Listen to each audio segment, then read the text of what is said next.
কোত্থেকে শুরু করা যায়? চেজের কোনো 15তম ওভারের তৃতীয় বলে 2 রান নিতে চেয়েছিলেন জাকের। 1 রান নেওয়ার পর জাকের দৌড় শুরু করলেও শামীম সাড়া দেননি। প্রথমে ভাবা হয়েছিল জাকের রান আউট, কারণ দুজনেই একই প্রান্তে। রাগে গজরাতে জাকের ড্রেসিং রুমে ফিরেও গিয়েছিলেন, কিন্তু তৃতীয় আম্পায়ার ভিডিও রিপ্লেতে দেখেছেন ওই প্রান্তে শামীমের আগে জাকের ক্রিজে ব্যাট প্লেস করেছেন, অর্থাৎ জাকের নয় শামীম রান আউট। ততক্ষণে জাকের ড্রেসিং রুমে ফিরেও গিয়েছিলেন। জাকের ফিরলেন মাঠে, শামীম চলে গেলেন ড্রেসিং রুমে। ক্রিজে এলেন মেহেদী হাসান, 4 বলে 2 রানে ফিরলেন শামীম, যাদেরকে রীতিমতো অবাক কমেন্ট্রি বক্সে থাকা ধারাভাষ্যকার ও গ্যালারিতে থাকা ভক্ত সমর্থকরা।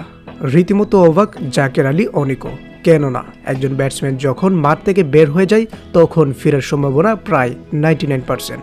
সেই 99 বলতে গেলে 100%ই, কিন্তু পরবর্তীতে যে তার ভাগ্য বদলে আবারও সে মাঠে ফিরতে পারবে তা ছিল অকল্পনীয়। যখন সে টিভি রিপ্লেতে দেখে তখন রীতিমতো অবাক। তার সাথে অবাক হয়েছে ড্রেসিং রুমে থাকা সকল এবং মাঠে থাকা সব এবং ভক্ত সমর্থকরা।